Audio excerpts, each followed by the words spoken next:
When a former royal faces off against Britain's sharpest talker on live television, the outcome isn't just awkward, it's explosive. Tonight, see how Meghan Markle pushed Graham Norton to his limit until he did something no one expected. He nearly kicked her off his show. What started as playful banter quickly escalated into a clash of egos, showing that even Britain's most charming host has his breaking point when respect is abandoned. The iconic set of the Graham Norton Show shone under purple and red studio lights. Cameras rolled as Graham spun in his chair, flashing that trademark mischievous grin. The audience sensed a memorable night ahead. After all, the guest was Meghan Markle, a figure who has captivated, divided, and exhausted public opinion in equal measure. Graham adjusted his cufflinks theatrically before announcing, "Ladies and gentlemen, please welcome Meghan Markle." Polite, hesitant applause filled the studio as Meghan appeared in a form-fitting green dress, her hair perfectly styled. Her heels clicked sharply across the stage, and she raised a queenly, ceremonial wave that was more formal than warm. "Meghan, wonderful to have you here," Graham said, standing to greet her with customary air kisses. "Thank you, Graham. Lovely to be here," she replied coolly, eyes briefly scanning the cameras before settling on him. From the start, tension simmered not from nerves, but from two people locked in a battle of unspoken wills. Meghan sat on the famous red sofa, legs crossed, hands in her lap, while Graham dove into his signature banner. "So, Meghan, the world seems to have a lot to say about you lately. You're practically keeping half the British tabloids in business, stimulating the economy single-handedly." The audience chuckled at the cheeky remark, but Meghan's smile barely reached her eyes.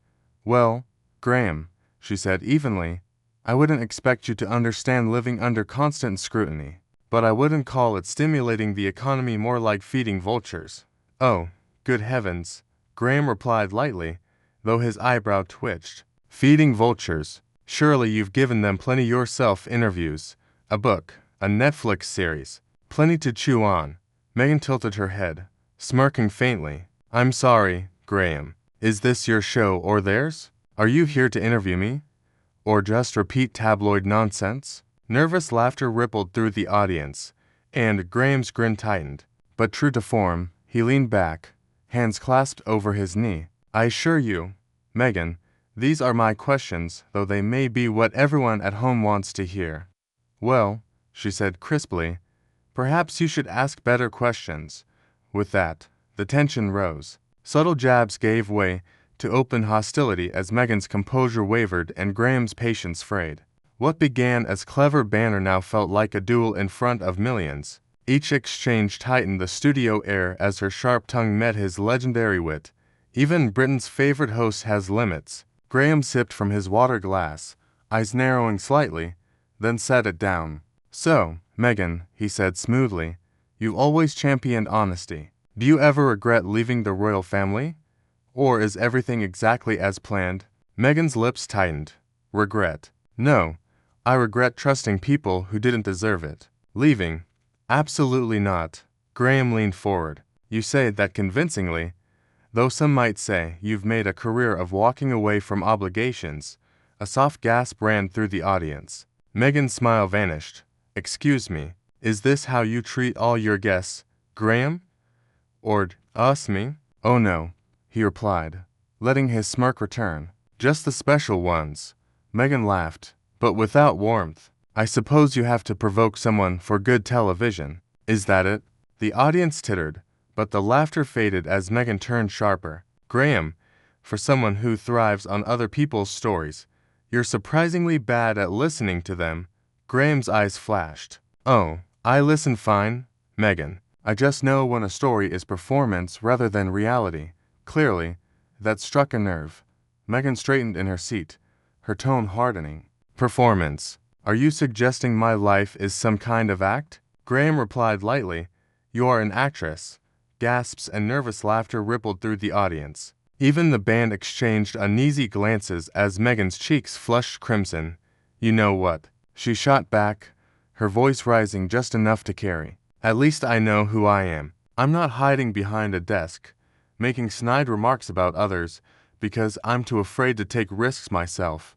Graham's mouth tightened into a thin line, hands clasping more firmly. Well, at least I don't mistake victimhood for courage. The room froze. Meghan blinked, stunned for a brief moment, before her practiced poise returned. You really think you're clever, don't you? Sitting up here every week mocking people's pain for ratings. Better than monetizing it. Graham shot back instantly. The audience collectively inhaled. The tension between them crackled like static. Meghan leaned forward, eyes locking on him. Careful, Graham, she hissed, low and dangerous. You're one question away from making a very big mistake.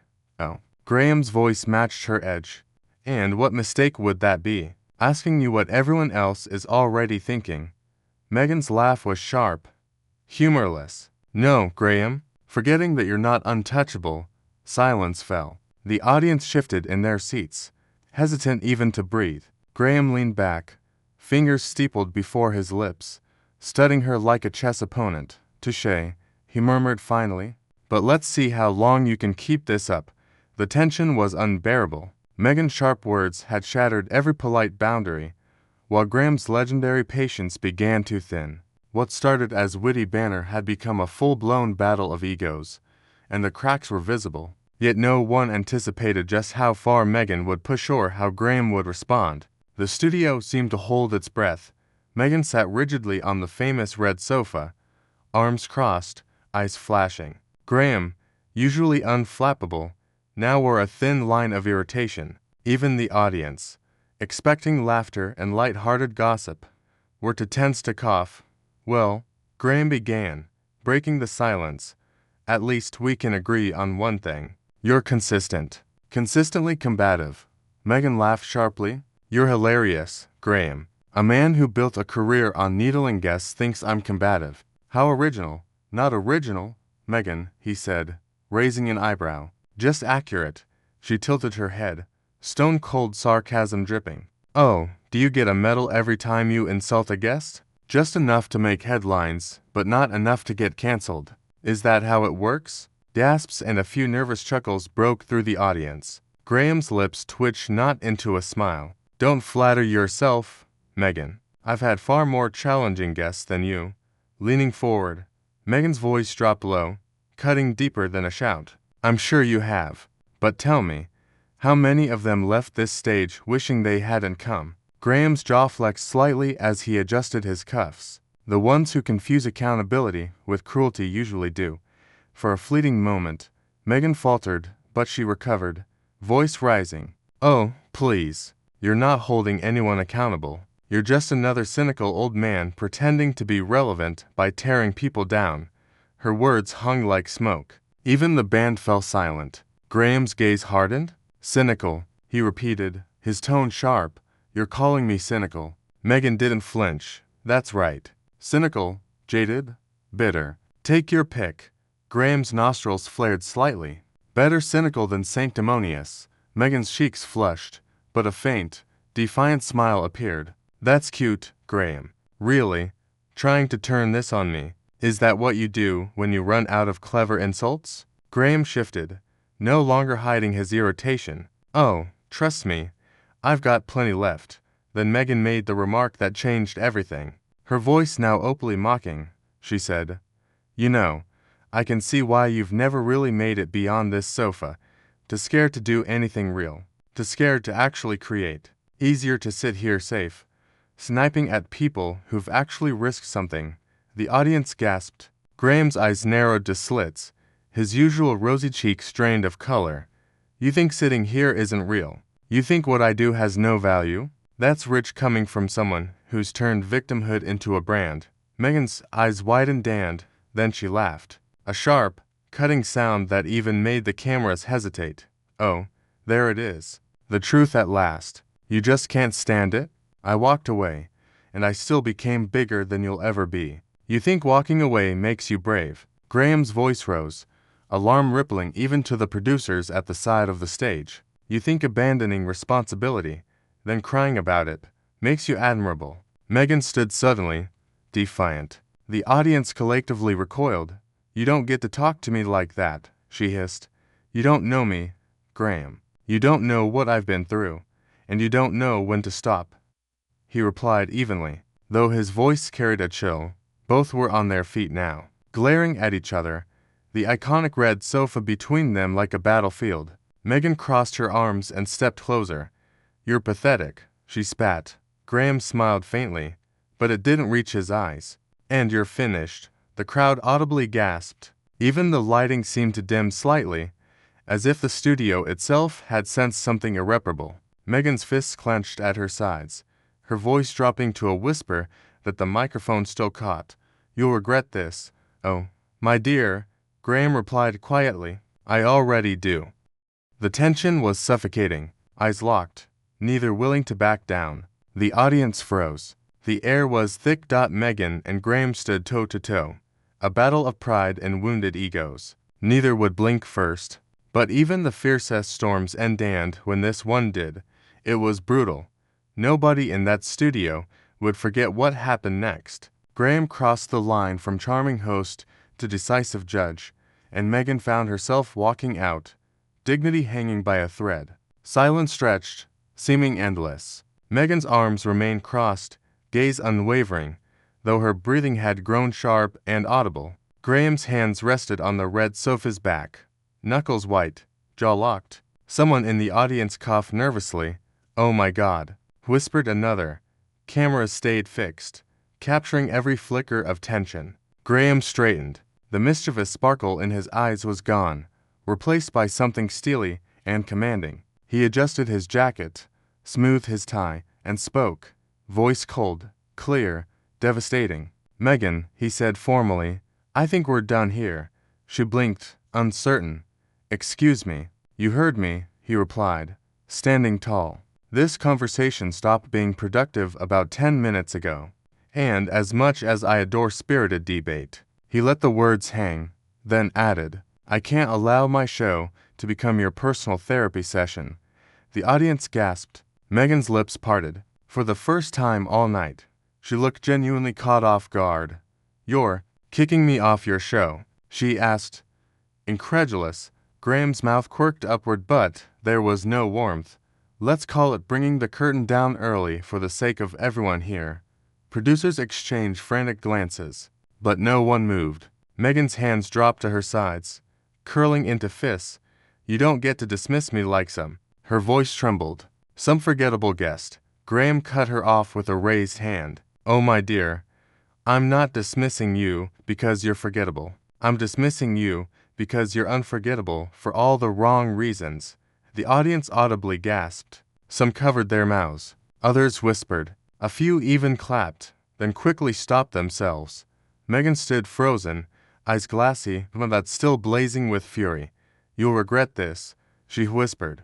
"You think you can humiliate me. You think this makes you look strong." Graham's smile sharpened into something like a dagger. "Meghan, this isn't about looking strong. It's about reminding you and everyone watching that respect isn't optional, and you left yours at the door. That was all it took." Meghan's lips pressed into a thin line. Without another word, she grabbed her clutch from the sofa, stood tall, and spun on her heel toward the exit. The audience held its breath as she strode to the edge of the stage. Cameras tracked every deliberate step. Reaching the studio doors, she paused for just a moment and glanced back at Graham. Her expression was unreadable, a twisted mix of defiance, anger, and perhaps a flicker of regret. Then she was gone. The doors closed behind her with a faint click that echoed through the silent studio like a gunshot. For a long, uncomfortable beat, Graham simply stood there. Then, as if nothing had happened, he adjusted his jacket, turned to the audience, and that familiar twinkle in his eye returned just barely. "Well," he said, voice steady, "I suppose we'll need the bigger sofa next time." The studio erupted laughter, nervous applause, disbelief all at once. The tension began to fade, but the electricity in the air remained. Everyone knew they had witnessed something historic. Even the band hesitated before picking up their instruments, filling the space with a few awkward chords, from crew to audience. All eyes kept drifting toward the exit, half expecting Meghan to storm back through. But she didn't.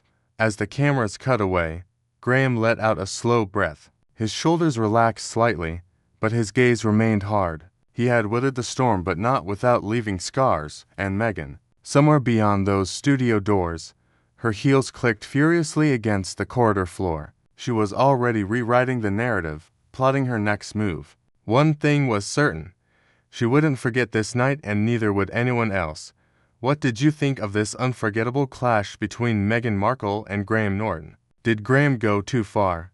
Or was he justified in asking her to leave? Share your thoughts in the comments below.